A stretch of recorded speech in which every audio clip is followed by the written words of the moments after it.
네, 로마서 11장 보도록 하겠습니다. 로마서 11장의 제목은 복음과 열방 경영이라고 잡았는데요. 한번 더 로마서 전체를 한번 보기를 원합니다. 사실은 성경을 볼 때 우리가 설교 중심으로 하다 보면 너무 본문의 어떤 그 한 장에 깊이 들어가기 쉬운데요. 이게 서구적인 성경 공부 방법입니다. 근데 우리는 그건 어차피 다 잊어버려요. 그래서 좀 더 전체를 봐야 되고 로마서를 봐야 되고 이 로마서를 보다 보면 또 신약 성경 전체를 보고 신구약 성경 전체를 봐야 됩니다. 그래서 제가 신학교에서 구약 개론을 한번 강의했고 신약 개론을 강의했는데 이제 다음 학기 때 신구약 성경 전체 개론을 하려고 그래요. 근데 이게 조금 더 정립이 되면 목사님들에게 한번 강의를 하려고 하는데요. 성경 전체를 봐야 합니다. 성경 전체를 봐야 우리가 하나님 나라를 볼 수가 있고 하나님 나라의 관점에서 목회를 해나갈 수가 있습니다. 로마서 1장은 복음이 무엇인가에 대해서 이야기합니다. 요한겔리온다. 복음의 정의가 선교의 목적입니다. 복음이 선교의 목적이에요. 3장에서는 자, 복음이 뭔지는 알겠다. 근데 그 복음이 왜 필요한가? 우리가 모두 다 죄인이기 때문이다. 그러면 그 복음 필요한 줄 알겠는데 그럼 복음을 어떻게 받아들이냐? 아브라함 예를 들면서 믿음을 통해 받아들인다라고 이야기를 합니다. 근데 그럼 복음을 받아들이는 것과 좋다. 그럼 그게 결과는 나중에 어떻게 되겠느냐? 이야기를 합니다. 그래서 그 복음의 결과는 예수를 통해 새 생명을 얻는 것이다라고 이야기합니다. 자, 그럼 예수 통해 새 생명 얻었는데 우리는 왜 죄의 문제 해결을 못하는가? 이런 질문이 나오는데 6장에서 그 해결을 못하는 것은 예수와 함께 살려고만 했지 예수와 함께 죽지 않았기 때문이다. 신앙생활의 본질은 죽는 거다. 율법의 의미는 뭐냐? 죽음을 가르쳐줍니다. 율법의 목적은 우리가 우리 스스로 죄 문제를 해결할 수 없고 무능함 때문에 죽어야 된다는 걸 가르쳐주는 거예요. 그래서 복음은 죽음의 문제 해결해요. 어떻게? 죽는다. 자, 그럼 복음은 그 우리를 죽게 만든 그 율법은 그럼 어떻게 하느냐? 그럼 우리는 죄에 대해서만 죽는 게 아니라 그건 6장에서 이야기했는데 7장에서는 율법에 대해서 죽는다라고 이야기를 해요. 율법에 대해서 죽는다. 그러니까 율법에 대해서 무능을 선언하는 거예요. 나는 할 수 없다. 그리고 율법에 대해서 죽어버려요. 그러니까 남편이 있으면 부인이 다른 남자한테 가면 그건 간음이잖아요. 근데 남편이 죽고 나면 여자가 다른 사람한테 가도 괜찮아요. 마찬가지로 우리하고 율법 관계에서 율법이 죽으면 되는 율법이 안 죽어요. 남편이 안 죽으니까 내가 죽어버려요. 내가 죽고 근데 다시 내가 죽으면 하나님 살려주시는 거예요. 그럼 말은 무슨 말이냐? 나는 율법을 지킬 수 없다. 예수가 지키신 걸 내가 믿는다. 내가 할 수 있는 건 뭐냐? 누가 나를 이 사망의 몸에서 건져내라. 이 말밖에 할 것이 없다라는. 그럼 죽으면 끝나는데 그럼 어떻게 하는 거냐? 죽으면 하나님이 살려주신다. 8장에서 생명의 성령의 법이 죄와 사망의 법이 너를 해방해 준다. 그 해방해 준다는 게 뭐예요?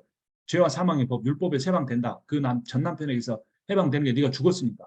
새 남편 누구예요? 성령이에요. 성령이 선교의 방법이에요. 목회의 방법이기도 해요. 성령의 역사가 없으면 사람을 얼마든지 위장할 수 있습니다. 근데 그 성령을 우리가 받아들이고 충만하려면 어떻게 해야 돼요? 죄에 대해 죽고 율법에 대해 죽어야 돼요. 자신의 무능함을 선포해야 돼요.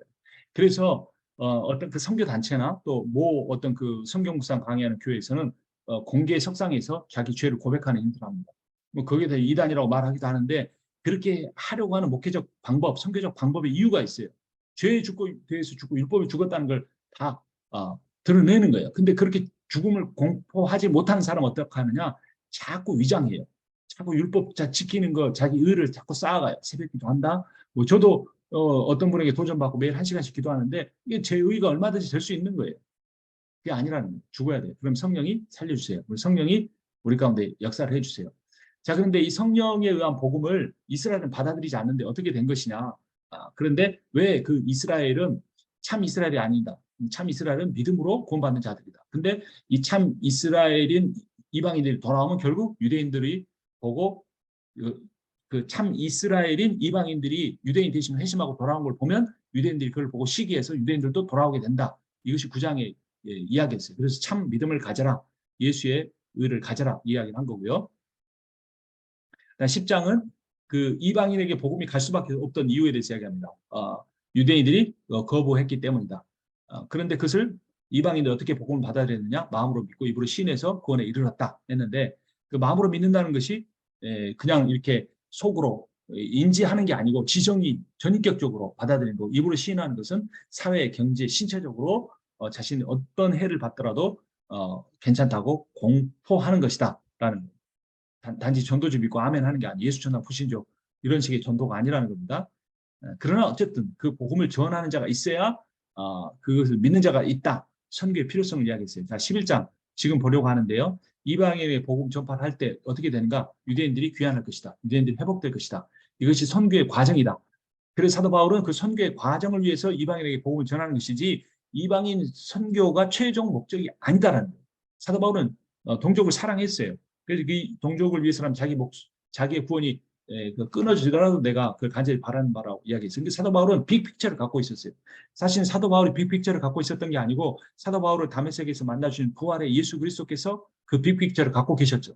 예수님은 유대인에게만 복음을 전하셨는데 잠깐 이방인들에게 전하셨지만 그것은 유대인 땅에 있는 이 약속의 땅에 있는 이방인들에게 복음을 전했지만 그 땅 밖에 있는 지경에 있는 이방인들까지 복음을 증거하기 사도 바울을 세우신 목적은 뭐냐면 이방인 사역으로 끝나는 것이 아니고 유대인을 버리고 끝나는 것이 아니고 그 이방인에게 복음이 선포되어서 유대인들이 그것을 바라보고 시기에서 돌아오게까지의 빅픽처를 가지고 사도 바울을 불렀고 사도 바울이 그 다메섹 도상에서 부활하신 예수를 만난 다음에 저기 뭐 잠깐 그 사막에 들어가서 묵상하면서 신구약 성경을 들여다보고 다 그것을 깨닫게 된 거예요. 그리고 와서 이방인 사역을 시작한 거죠. 자, 그래서 사도 바울이 이제 이런 상황 속에서 말합니다. 그러므로 내가 말하노니 하나님이 자기 백성을 버리셨느냐? 유대인 버리셨느냐 말이에요. 안 버리셨다. 하나님이 그 미리 하신 자기 백성을 버리지 아니하셨다. 그럼 뭐냐? 4절 끝 부분에 바알에게 무릎 꿇지 아니한 사람 7천 명을 남겨두셨다. 그런즉 이와 같이 지금도 은혜로 택하심을 따라 남은 자가 있느니라. 이게 남은 자라는 표현이 매우 매우 중요하죠. 이 남은 자 사상은 구약 사상의 핵심 중에 핵심입니다. 구루터기라고도 하죠. 근데 이 남은 자 구약 성경에 정통한 이 사도 바울이 이 구약의 남은 자의 신학 사상을 가지고 와서 자신의 이방 선교 상황과 이스라엘의 회복과 관련해서 사용을 합니다. 자, 이 남은 자는 엘리야 시대의 남은 자로 보면 7천 명이에요. 바울 시대의 남은 자는 얼마일까요? 알지 못하죠. 신천지에 14만 4천 문자적이라고 했다가 그 숫자가 넘어가니까 막 그 또 다른 해석을 갖다 붙이죠. 우리 문자적인 몇 명이냐가 중요한 것이 아니라 그것이 적은 수지만 돌아올 것이다 라는 하나님께서 구원하기 작정한 자들은 반드시 돌아온다 라는 겁니다. 근데 여기서 중요한 것 중에 하나는 이 남겨두었다라고 합니다. 여기 보시면 여기 보세요. 남겨두었다. 4절 하반절에 보면 남겨두었다라고 과거형이 돼요. 근데 이건 원래는 원문에는 구약 성경에 뭐라고 돼 있어요? 남겨둘 것이다 라고 돼 있었어요. 근데 이거를 남겨두었다로 사도 바울을 바꾼 거예요. 이걸 뭐냐면 선지자적 과거예요. 그러니까 선지자가 미래의 일을 선포하는데 그것이 너무나 확실한 거기 때문에 하나님 반드시 이루실 거기 때문에 미래의 사건을 과거형으로 표현하는 것이에요. 사도 바울이 그러한 그 신학적 문법을 사용해서 하나님께서 반드시 하나님이 구원하기 위해 작정한 자들은 절대로 포기하지 않으신다는 사실을 가르쳐 주십니다. 자, 이 남은 자 사상이 구루터기 사상과도 연결이 될 수 있는데요. 이사야서 6장에 나와 있습니다. 그 중에 10분의 1이 아직 남아있을지라도 이것도 황폐하게 될 것이니 밤나무와 상수리나무가 배임을 당하여도 그 구루터기는 남아있는 것 같이 거룩한 씨가 이 땅의 구루터기니라 하시더라. 그러니까 완전히 잘라져 버린 거죠. 근데 그 뿌리까지 다 뽑힌 건 아니고 구루터기가 있으니까 그 큰 구루터기에 뭐가 나옵니까? 조그만 가지가 싹 솟아오르잖아요. 그 가지가 굵어져서 이전과 같은 나무로 자라나는 그 비전. 그것이 하나님께서 그 바벨론에 의해서 멸망하는 이스라엘, 또 남유다, 그리고 아수르에서 멸망당하는 북이스라엘에 대해서 주신 하나님의 비전입니다. 우리 시대의 남은 자는 누구일까요? 하나님은 주권적으로 구원하신다. 그리고 그 수는 많지 않고 적을 것이다. 사람이 믿는다고 되는 것이 아니고 하나님께서 택하신 자만 은혜로 구원해 주시기 때문이다. 그래서 인간의 입장에서는 율법을 행함으로써 그 어떤 확증을 하려고 하는데 하나님은 그렇지 않다. 은혜로 택하시고 성령으로 구원하신다. 이게 복음의 핵심입니다. 그래서 다시 한번 성령에 대해서 강조를 합니다. 하나님의 은혜까지는 장로교에서 매우 강조를 합니다. 개혁신학에서 강조를 하는데 하나님의 은혜가 어떻게 우리에게 실제 은혜로 역사할 것인가? 그것은 성령이라는 사실을 우리가 반드시 기억해야 합니다. 성령의 역사가 없이는 하나님의 은혜가 은혜되지 못해요. 관념적이 되고 개념적이 되고 그것이 어떤 교리적으로 머물기가 쉬워요. 그래서 은혜를 강조하는 그런 그 교회와 교단에서 하나님의 역사, 은혜의 역사가 잘 일어나지 못하는 거예요. 우리가 우리 삶에 적용해 볼 때 이렇게 부족한 내가 도대체 무슨 일을 할 수 있겠느냐라고 고민하는 것은 사실 자신에 대해서 덜 절망한 거죠. 자신에 대해서 철저하게 절망한 사람은 그 절망 속에서 죽기 일보 직전에 하나님을 향한 손을 강렬하게 뻗쳐서 하나님을 바라봅니다. 그래서 이렇게 고백합니다.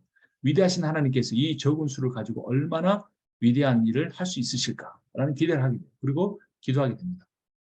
기드온에게 300명만 남기고 다 돌려보내라고 말씀하셨죠. 그 이유가 뭡니까? 사사기 7장 2절을 보면 네가 거느린 군대의 숫자가 너무 많다. 이대로는 내가 미디안 사람들을 내가 건드린 군대의 손에 넘겨주지 않겠다. 이스라엘 백성이 나를 제쳐놓고서 내가 힘이 세어서 이긴 줄 알고 스스로 자랑할까 염려된다. 아까 신명기 30장인가 32장에서 했던 말과 똑같죠. 하나님은 우리가 실패하지 않고 성공하기를 바라시는 게 아니에요. 차라리 우리가 성공하지 못하고 실패하기를 바라실 때도 있어요. 왜냐하면 거기는 하나의 기준이 있는데 그것은 뭐냐면 우리가 교만에 빠지게 된다면 차라리 실패하는 게 낫다는 거예요. 우리가 겸손하기 위해서라면 차라리 성공하지 못한 것이 낫다는 거예요. 그래서 하나님께서는 적은 수를 구원하기로 작정하셨습니다. 이 시대에 겸손한 적은 숫자, 기존의 300용사, 구약의 구루터기, 남은 자들을 구원하십니다. 그래서 우리가 한 사람의 더 영혼을 구원하기 전도한다는 것은 완전히 신학적으로는 엉망인 소리죠. 우리가 열심히 한다고 한 나라의 백성을 더 늘릴 수 있는 게 아니에요. 우리는 우리의 노력으로 하나님 믿는 백성을 늘리는 것이 아니라 우리의 겸손한 순종을 통해 하나님이 구원하기로 작정하신 사람들을 찾아내는 거예요. 그럴 때는 그 후자의 기준을 가지고 있으면 우리는 누군가를 그 한 사람의 더 숫자로 채워서 교인으로 확보하는 것을 우리의 목회의 자랑과 열매로 삼지 않고 내가 목용하는 성도들 가운데 얼마나 진정성 있게 하나님을 믿느냐, 내가 목용하는 그 성도들 가운데 얼마나 그리스도의 제자로 세워지느냐, 이것이 더 중요하다는 거예요. 그런 생각이 없으면 자기가 힘이 세서 이긴 줄 알아요. 스스로 자랑하고 다니는. 그래서 큰 교회 목사가 세미나하고 작은 교회 목사는 세미나를 쫓아다니는 그런 아이러니한 상황이 생기는 거예요. 오히려 작은 교회 목사가 정말 진심으로 전심으로 온전하게 하나님 앞에 겸허하게 목회한다면 큰 교회 목사가 배울 수도 있는 거죠. 어떻게 하면 무슨 용기로 저 사람은 외적인 환경에 치우치지 않고 저렇게 하나님의 복음을 온전하게 전하고 꿋꿋하게 살아갈까? 이렇게 말할 수 있는 거예요. 이게 숫자가 좋다고 좋다는 이야기가 절대 아닙니다. 그러나 숫자가 많다고 무조건 숫자로 인해서 목회 성공 여부가 가림이 되어서는 안 된다라는 거죠. 자, 그런 적 어떠냐? 이스라엘 구하는 그것을 얻지 못하고 오직 택하심을 얻은 자가 얻었고. 자, 보세요. 오직 택하심을 입은 자가 얻었다고 분명히 여기서 이야기하고 있잖아요. 그렇죠? 그리고 우리는 하나님이 구원하기로 적정한 분을 찾아야 돼요. 그 남은 자들은 우둔하지 않는구나. 기록된 바 하나님 오늘까지 그들에게 혼미한 심령과 보지 못할 눈과 듣지 못할 귀를 주셨다는과 같습니다. 자, 이렇게 역설적이죠. 하나님이 이렇게 하지는 않으셨죠. 그런데 그 하나님이 구원하기로 작정한 사람에게만 성령의 역사를 보내주셔서 그 사람이 성령을 역사를 통해 깨닫고 하나님의 제자가 소수의 남은 자가 되고 제자가 되기 때문에 그런 은혜를 받지 못한 사람들은 원래부터 혼미한 심령이었고 보지 못하는 눈을 가졌고 듣지 못하는 귀를 갖고 있었는데 내버려 두시는 거예요. 그래서 출애굽기에 보면 어떤 본문에서는 하나님께서 바로의 마음을 강팍하게 하셨다라고 표현이 되어 있고 어떤 곳에는 바로의 강팍한 마음을 그대로 내버려 두셨다라고 말씀하고 있습니다. 로마서 2장과 3장에서도 1장에서도 그 사람들이 그 악한 죄를 짓는데 그대로 내버려 두셨다는 표현이 여러 번 나왔었죠. 그래서 하나님 구원하기 적절한 사람 외에는 이렇게 내버려 두신다라는 거예요. 그래서 우리가 그렇게 내버려 둠을 당하지 않고 하나님의 은혜로 성령의 역사로 깨달았기 때문에 우리가 한 것이 아무것도 없다고 생각해서 우리는 겸손하게 되는 겁니다. 그래서 사도 그 10절에 보면 다윗이 이렇게 말했죠. 그들의 눈이 어두워져서 보지 못하게 되도록 하여 주십시오. 그들의 등이 언제나 굽어 있게 하여 주십시오. 뭐 이런 이야기 합니다. 메시아를 대적한 자들이 받게 되는 벌. 다윗 시편 69편 22절에서 했던 그 말씀을 그대로 인용한 거죠. 자, 근데 이 밥상이라는 게 뭐냐면 밥상이 하나의 은유가 있습니다. 이것은 유대교의 번제단입니다. 유대교인들 하나님의 사랑의 지금 율법에 대한 해석을 더 중요하게 여기다가 눈이 어두워지고 정작 메시아를 받아들이지 않고 십자가에 매달았다는 그 상황, 그 예수님 당시의 복음서의 상황을 다윗의 시편을 가지고 로마서 이 11장에서 인용을 한 거죠. 마치 다윗의 기도가 이루어진 거죠. 그러고 보면 이 신약 시대에 하나님의 종들이 구약성경에 인용한 거 보면 뭐 철저한 해석학적 그런 상황보다는 거기에 있는 하나의 개념을 가지고 와서 신약의 말씀을 인용하는 것을 볼 수가 있어요.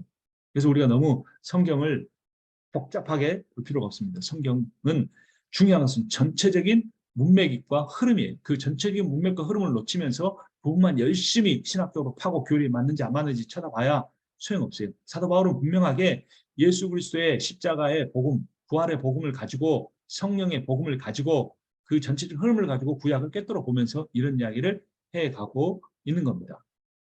그래서 하나님은 그 지금 이 엉망진창으로 그 인간적으로 진지하지만 성령 역사, 하나님의 역사에서 볼 때 엉망진창으로 살아가면서 메시아를 못 박아 죽게 한 그들을 어떻게 이 상황이 도대체 어떻게 된 거냐? 이게 그냥 우연히 된 것이 아니고 유대인들이 그를 거부했기 때문이 아니고 다 하나님이 해 가시는 일이시다. 하나님이 그들을 내버려 뒀기 때문에 저렇게 어리석게 예수를 십자가 못 박혀 죽게 한 거죠. 사탄은 자기가 예수를 십자가 못 박아 죽임으로써 복음을 가로막았다 하는 나를 무너뜨렸다 생각했는데 하나님이 사탄에게 그 일을 허락해 주신 것은 하나님이 오히려 그 사탄의 역사를 통해 예수가 십자가 못 박혀 죽으시고 부활하심을 통해 하나님 나라의 복음이 하나님 나라가 시작되고 그 복음을 완성하게 하셨다는 거예요. 그게 하나님의 놀라운 빅픽처입니다. 빛의 백성과 어둠의 백성이 있다. 성경의 빛의 백성을 찾는 과정이다. 누구인지 알 수 없으므로 우리는 복음을 전할 뿐이다. 자, 그 복음을 어떻게 전합니까? 11절에 그러므로 내가 말하니 그들이 넘어지기까지 실족하였느냐? 그럴 수 없느니라. 그들이 넘어짐으로 구원이 이방인에게 이르러 이스라엘로 시기나게 하려 합니다. 그래서 그들의 넘어짐이 세상에 풍성함이 되어 그들의 실패가 이방인의 풍성함이 되거든 하물며 그들의 충만함이 되라. 자, 정리해 보면 이스라엘이 넘어졌어요. 우상숭배하고 불의하고 예수를 받아들이지 않아가 이방인에게 넘어갔어요. 그래서 바울의 선교를 통해 이방인들이 부유하게 된 거예요. 그래서 이방인이 또 이스라엘이 시기합니다. 질투하는 마음을 갖게 됐어요. 그래서 이스라엘이 돌아오게 됩니다. 12절로 넘어간 거죠. 선교를 통해 이스라엘이 돌아오게 될 때 복이다. 하나님 나라 구속사가 완성될 것이다. 정리해 보면 이스라엘이 넘어지고 이방인이 세워지고 또 이스라엘이 시기에서 돌아오게 되는 그런 과정에 대해서 사도 바울이 아주 잘 정리를 했습니다. 그런데 결과적으로는 그럼 어떻게 되는가? 이방인과 이스라엘 모두 돌아오게 된다. 이 모든 구속사의 중심에 바울부터 시작한 이방인 선교가 있다라는 거죠. 그래서 로마서의 어떤 그 굉장히 핵심적인 소재가 뭐다? 이방인 선교라 선교적 관점에서 쓴 게 교리적 목적보다 목회적 목적보다 선교적 목적이 훨씬 더 강했어요. 서바나로 스페인으로 선교갈 자신의 상황을 두고 왜 선교해야 되는가에 왜 로마 교회가 사도 바울의 이방인 선교를 도와야 하는가 그 선교적 정당성을 신학적으로 풀고 그 당시에 로마 교회가 가지고 있는 목회적 문제까지도 풀어주면서 이방인과 유대인들이 어떤 관계를 가져야 하는가 왜 이방인들이 그 복음을 받아들이고 이방인 유대인들은 이렇게 복음을 다 거부했는가에 대한 그런 관점까지 설명을 다 한 것입니다. 그래서 이는 혹 내 권력을 아무쪼록 시기하게 하여 그들 중에서 얼마를 구원하려 함이라. 이게 뭡니까? 이방인의 사도인 만큼 내 직분을 영광스럽게 여긴다라고 했는데 그러니까 사실 유대인의 입장에서 볼 때는 바리새인들만 아니라 어떤 그 초대교회 유대인 크리스찬의 입장에서 볼 때도 사도 바울이 좀 이상해 보일 수도 있는 거예요. 우리는 뭐 베드로가 굉장하게 그 선교적 안목을 갖고 있었다고 오해할지 모르는데 베드로가 어땠습니까? 이방인과 식사하다가 예루살렘에서 다른 사도들이 오니까 뒷문으로 도망갔잖아요. 그래서 사도 바울한테 책망을 받았잖아요. 이게 사도 바울처럼 이렇게 빅픽처를 가지고 온 세계에 복음화가 이루어져야 한다는 그 사실을 알지 못했고 그래서 사도 바울이 이방인 출신 크리스찬에 의해서 사도 바울이 자기가 믿게 한 크리스찬들 이방인 크리스찬들에게 할례밖에 안 한다. 음식법도 안 지키게 한다. 그런 가짜다. 이런 말을 들을 수밖에 없었던 거예요. 그러나 사도 바울은 그의 직분을 영광스럽게 여겼어요. 왜냐하면 결국 사도 바울도 민족의 반역자가 아니고 이방인 선교를 통해 자신의 동족이 유대인들이 시기하여서 하나님이 구원하기 작정한 그 남은 자들 얼마들이 구원을 이룰 수 있도록 그렇게 하기 위해서 그런 빅픽처를 가지고 이런 일들을 했다라는 겁니다. 자, 그런데 이제 여기서 이런 상황 속에서 이제 이방인에게 말합니다. 이방인 너희들 지금 내가 이렇게 다 설명했잖아. 이제까지는 로마 교회 안에 있는 그 유대인 출신 크리스천들에게 설명을 했고 이제는 그 로마 교회 안에 있는 다수인 이방인 출신 크리스천들에게 말하는 겁니다. 자, 그들을 버리는 것이 세상의 화목이 되거든요. 유대인들이 버림받아가지고 세상에 복음이 전파됐다, 이 말이 선교됐다. 그 받아들이는 것이 죽은 자 가운데 살아나는 것이 아니면 무엇이고 제사하는 처음 익은 곡식가루가 거룩한 즉 떡덩이도 그러하고 뿌리가 거룩한 즉 가지도 그러하냐 설명하는 거예요. 나무가 가지가 거룩한 건 뭐 때문에 그래요? 뿌리가 거룩하니 그렇답니다. 그러니까 뿌리는 뭐예요? 이스라엘. 그리고 가지는 뭡니까? 이방인. 그러면 가루는 뭡니까? 이스라엘. 그 가루로 만든 떡덩이는 뭡니까? 이방인. 이런 거예요. 그래서 어, 그 시작이 있으면 결과가 있고 부분이 있으면 전체가 있다. 이런 이야기들을 해나가고 있는 겁니다. 그래서 시작과 부분은 이스라엘이고 결과와 전체가 이방인이 되는 거죠. 자, 이방인들과 이방인 교회가 자만하지 않은 이유가 있습니다. 첫 번째, 이방인의 뿌리가 이스라엘로부터 나왔기 때문이에요. 자, 여기 또한 17절 또한 가지 얼마가 꺾였는데 돌 감람나무이 내가 그들 중에 젖보침이 되어 창 감람나무 뿌리의 진액을 함께 받는 자가 되었은즉 그 가지를 향하여 자랑하지 말라. 자랑할지라도 내가 뿌리를 보존하는 것이 아니요 뿌리가 너를 보존하는 것이다. 뿌리는 이스라엘, 너는 이방인. 네 뿌리가 뭔지 알아라. 너 교만하지 말아라. 이런 말이에요. 이방인도 뿌리로부터 교만해지면 잘난해질 수도 있다. 20절은 세 번역으로 있습니다. 옳습니다. 그 가지들이 잘린 것을 믿지 않은 탓이요 그대가 그 자리에 붙어있는 것을 믿었기 때문입니다. 그러니 교만한 마음 품지 않고 도리어 두려워하십시오. 믿음도 하나님 주신 거니까 교만하면 거기서 잘나지니까 조심해라 이런 거예요. 세 번째, 왜 교만하면 안 되는가? 이스라엘 나중에 돌아와 다시 젖붙이면 될 것이기 때문에 그렇습니다. 26절 온 이스라엘이 구원을 받게 되리라는 것입니다. 그것은 성경에 이렇게 기록되어 있는 바와 같습니다. 구원하신 분이 시온에서 오실 것이니 야고보에서 경건하지 못함을 제거하실 것이다. 이제 죄가 제거되고 그들이 회복될 것이라는 빅픽처를 보여주고 있습니다. 그래서 25절을 보면 형제들아 너희가 스스로 지혜 있다 하면서 이 신비를 너희가 모르기를 내가 원하지 아니하노니 이 신비는 이방인의 충만한 수가 들어오기까지 이스라엘의 덜은 우둔하게 된 것이라. 그래야 온 이스라엘이 구원을 받으리라. 기록된 바 구원자가 시온에서 오사 야곱에게서 경건하지 않은 자를 돌이키시겠다라고 말합니다. 물론 온 이스라엘이 구약 성경에 엄청 많이 사용되어 있잖아요. 이것은 하나님의 구원의 온전성을 말하는 것이 이스라엘 백성 전체를 말하는 게 아닙니다. 한 사람도 빼놓지 않고 구원받는다는 이야기 절대 아니죠. 하나님께서 구원하기 작정한 사람은 모두 구원받는다 이런 의미입니다. 자, 복음이 이제 정리하면 이방인에게서 유대인에게서 이방인을 간 것은 유대인들로 시기가 나서 돌아오게 하기 위한 전략적이고 이방인 중 구원할 사람의 수가 찰 때까지 일시적인 것이다. 그래서 이방인 선교는 전략적이고 일시적인 것이다. 결국은 유대인 다 돌아오게 된다. 하나님 적정하신 다른 다 돌아오게 된다 이거예요. 네 번째로 이방인 교만하면 안 되는 이유 이스라엘이 이방인을 위하여 잘려진 것이기 때문이다. 어떻게 보면 이스라엘이 희생당한 것일 수도 있어요. 그렇죠? 이방인까지 하나님께서 다 구원하기 위해서 27절 내가 그들의 죄를 없이 할 때 그들에게 이루어질 내 언약이 이것이라 한 것 같으니라. 복음으로 하면 그들이 너희로 말미암아 원수된 자요 택하심으로 하면 조상들로 말미암아 사랑을 입은 자라. 그러니까 이스라엘 택함 받은 것은 아브라함 이 사랑 받았기 때문에 그 아브라함과 한 언약 때문에 그들이 복음을 받아들이게 됐는데 사실 이 복음이 이방인에게까지 가기 위해서 결국은 또 하나님과 원수 관계가 되고 만 거예요. 이게 하나님의 언약의 신비예요. 이스라엘 사람들이 지금 다 이해할 수는 없지만 그런 놀라운 하나님의 원리를 가지고 있다는 겁니다. 자, 그래서 유대인이 지금 복음 받아들이지 않고 거부의 원수처럼 행하고 있지만 하나님께 택하신 백성이므로 그리스도를 통한 복음의 사랑으로 돌아올 것이다. 이것이 이 11장의 핵심적인 내용입니다. 그렇기 때문에 하나님의 이 섭리라는 건 구원을 위해 하나님이 역사하시는 거죠. 섭리는 결국 자비로 이어진다라는 겁니다. 하나님의 은사와 부르시면 후회하심이 없느니라. 하나님께서 주시는 고마운 선물과 부르심은 철회되지 않습니다. 이런 의미죠. 그래서 이스라엘의 불순종은 이방인이 자비를 입는 과정이 된다. 전에 하나님께 순종하지 않던 여러분이 이제 이스라엘 불순종 때문에 하나님의 자비를 입게 되었습니다. 그죠? 자, 이방인의 자비를 얻게 돼서 결국 이스라엘이 회개하고 이스라엘도 자비를 얻게 된다. 그리고 하나님의 궁극적인 의도는 모든 민족을 향한 자비다.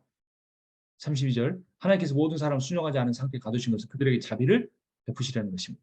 자비라는 말이 계속 반복되고 있어요. 사실 이스라엘을 버림이 아니고 멀리 보면 넓게 보면 자비라는 거예요.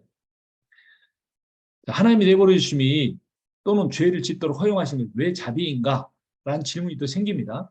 왜냐하면 인간은 잘못해 보지 않고는 자신의 약함을 인정하지 않기 때문에 인간은 실패해 보지 않고는 자신의 무능력을 인정하지 않기 때문에 그래요. 그래서 하나님 실패하게 내버려 두십니다. 목회 현장도 그래요. 제 인생도 돌아보면 그래요. 어리석었어요. 미련해요. 또 그렇게 하면 실패할 줄 알면서 욕심을 쫓았어요. 내려놓지 못했어요. 포기하지 못했어요.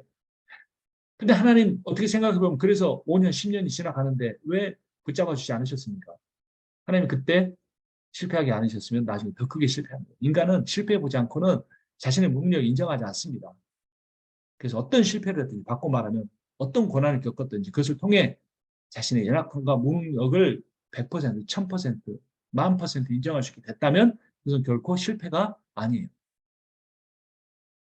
종교적 외식보다는 죄 짓는 게 나아요. 인간적인 성공하는 것보다는 실패하는 게 나아요. 실패한 뒤에 하나님의 자비를 경험하는 게 훨씬 더 낫다는 거예요. 그래서 결국 좀 역설적인 이야기지만 이 악한 인류의 역사가 아직도 종결되지 않고 있는 것도 하나님의 자비예요. 이건 참 받아들이기 힘든 말이에요.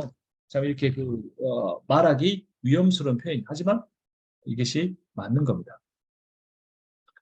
이사야서 63장 7절에 보면 내가 여호와께서 우리에게 베푸신 모든 자비와 그의 찬송을 말하며 그의 사랑을 따라 그의 많은 자비를 따라 이스라엘 집에 베푸신 큰 은총을 말하리요. 9절 그들의 모든 환난에 동참하사 자기 앞에 사자로 하여금 그들을 구원하시며 그의 사랑과 그의 자비로 그들을 구원하시고 옛적 모든 날에 그들을 드시며 안으셨으나 63장은 이스라엘이 바벨론 포로 끌려가서 70년이 지나서 다시 돌아올 때 이야기예요. 그 돌아올 때 그 70년의 환란에 하나님께서 함께 계셨고 이제는 하나님의 사자 여호와의 사자로 인하여서 그들을 바벨론에서 구원해내서 다시 약속의 땅으로 돌아오게 하시는 그 돌아오는 과정에 그들을 드시고 안으셨다 이런 거예요. 그럼 처음부터 바벨론에 가게 하지 마시지 라는 게 아니라는 겁니다. 그런 과정이 없으면 이스라엘이 하나님이 자비로 여기지 못해요. 하나님 은혜로 여기지 못하는 거예요. 여러분의 인생에 실패가 있고 환란이 있고 어려움이 있고 정말 다시 반복하고 싶지 않는 과거로 돌아갈 수만 있다면 바꾸고 싶은 그러한 실패와 실수, 잘못된 선택 그에 대해서 너무 후회하지 마십시오. 하나님이 그것을 선용하십니다.